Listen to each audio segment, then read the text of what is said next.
Pengaruh pemikiran baru dan revolusi dunia.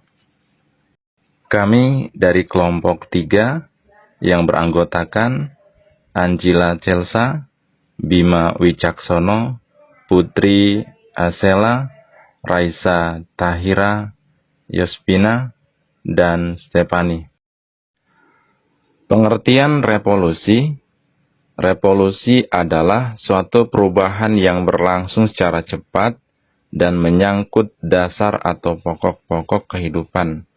Dapat direncanakan atau tanpa direncanakan. Dapat dilakukan dengan kekerasan atau tanpa kekerasan. Revolusi menghendaki suatu upaya untuk merobohkan, menjebol, membangun, dan memperbaharui sistem lama menjadi sistem yang baru. Adapun pengertian revolusi menurut para ahli, yang pertama adalah Wijaja Nitisastro.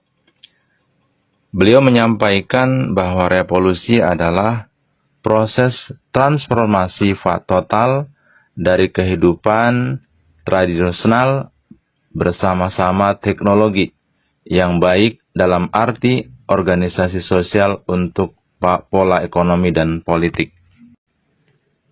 Yang kedua, menurut Sarjono Swekanto, revolusi adalah bentuk perubahan sosial.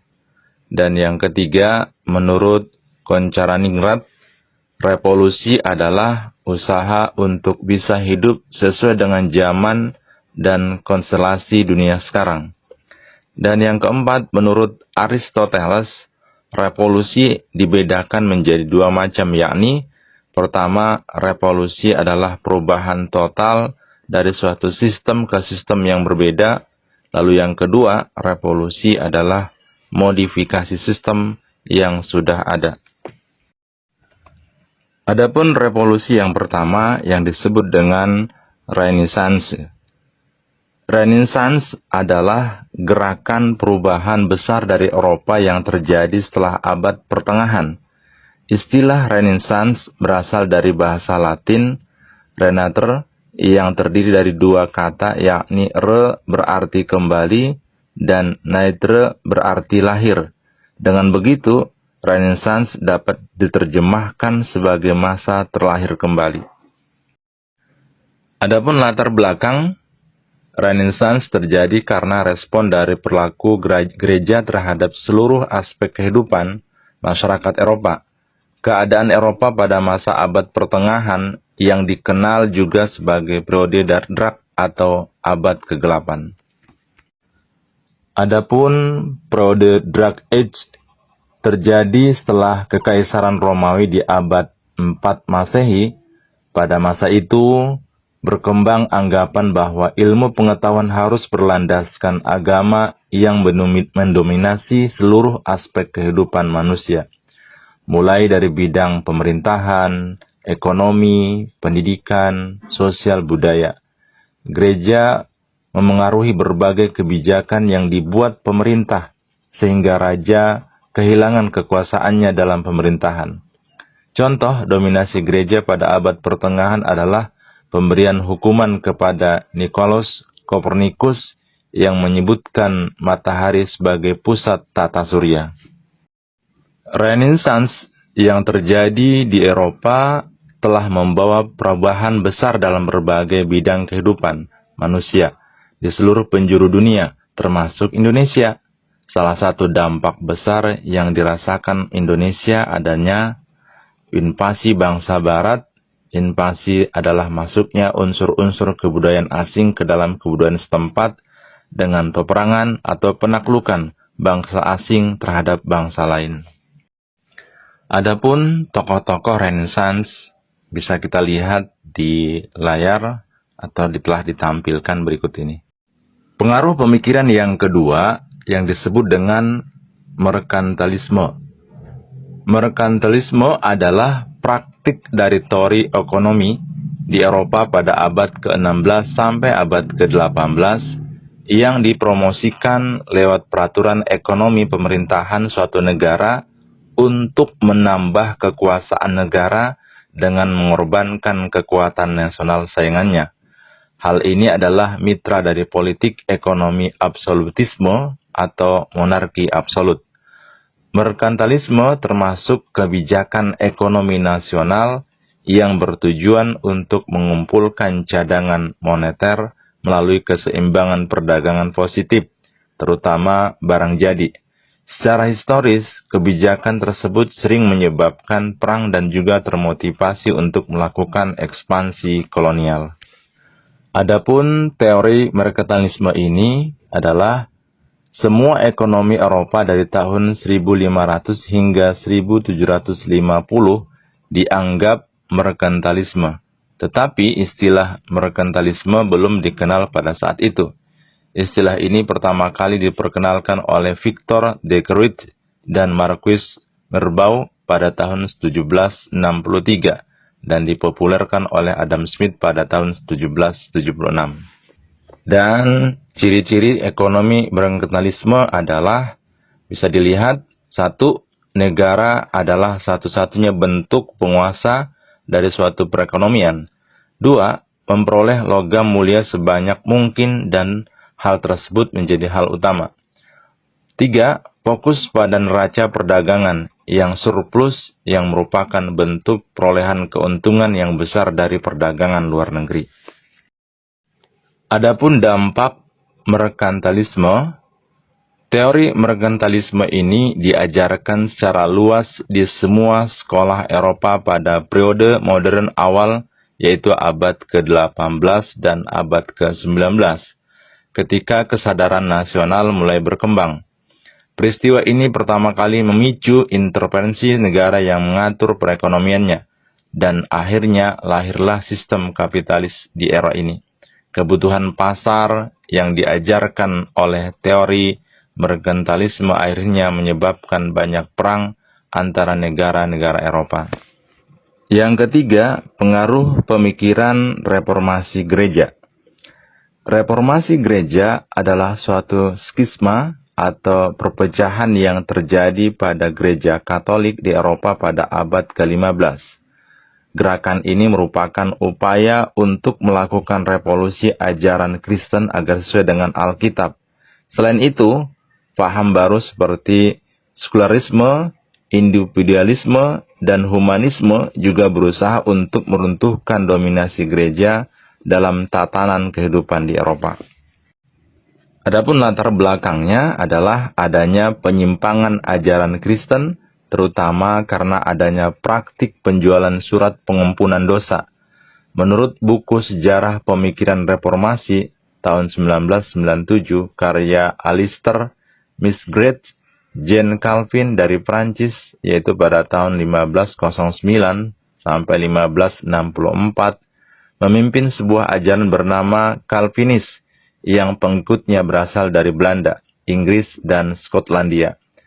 Selain itu, muncul pula ajaran Anglikanisme yang dipimpin oleh Raja Henry VIII Tudor di Inggris, gerakan Protestan yang muncul pada tahun 1930 di Eropa, dilatar belakangi oleh desakan mengembalikan ajaran agama sesuai dengan Alkitab dan ajaran Kristen awal. Adapun dampak dari reformasi gereja adalah terbelahnya agama Kristen menjadi beberapa aliran. 2. Timbulnya pembaharuan tertanan sosial, ekonomi, politik, dan budaya pada awal abad ke-16 Masehi. Dampak yang ketiga, runtuhnya pengaruh kekuasaan Paus di negara-negara besar Eropa. Dampak yang keempat, munculnya gerakan misionaris untuk menyebarkan agama Kristen ke seluruh penjuru dunia. Pengaruh pemikiran yang keempat disebut dengan Aufklärung. Istilah Aufklärung berasal dari bahasa Jerman yang artinya pencerahan. Dalam bahasa Inggris, Aufklärung berpadanan dengan istilah Enlightenment yang artinya pencerahan atau penerangan. Jika zaman Renaissance adalah peralihan dari zaman pertengahan ke zaman modern dan dianggap sebagai masa peremajaan bangsa, maka peristiwa Aufklärung adalah masa pendewasaan bagi bangsa-bangsa Eropa. Zaman ini diberi nama zaman pencerahan karena pada zaman ini manusia mulai mencari cahaya baru melalui rasionnya sendiri atau melalui rasionya sendiri. Pengaruh Aufklärung pertama dalam bidang pemikiran, zaman Aufklärung telah menyebabkan berkembangnya paham liberalisme dan nasionalisme. Aufklärung mengedepankan dan memaksimalkan kemampuan akal manusia, kemudian mendorong munculnya berbagai ideologi baru.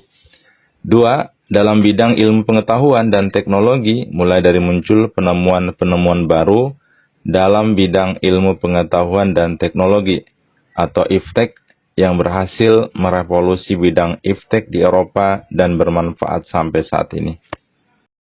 Adapun latar belakang Aufklärung adalah periode intelektual dan budaya yang terjadi pada abad ke-18 di Eropa.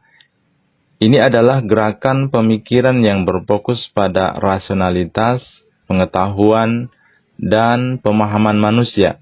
Beberapa faktor yang mempengaruhi munculnya Aufklärung meliputi: yang pertama, revolusi ilmiah, penemuan dan pemikiran ilmiah yang maju seperti teori gravitasi oleh Isaac Newton menggugah minat pada pengetahuan rasional dan metode ilmiah. Yang kedua, filosofi pencerahan.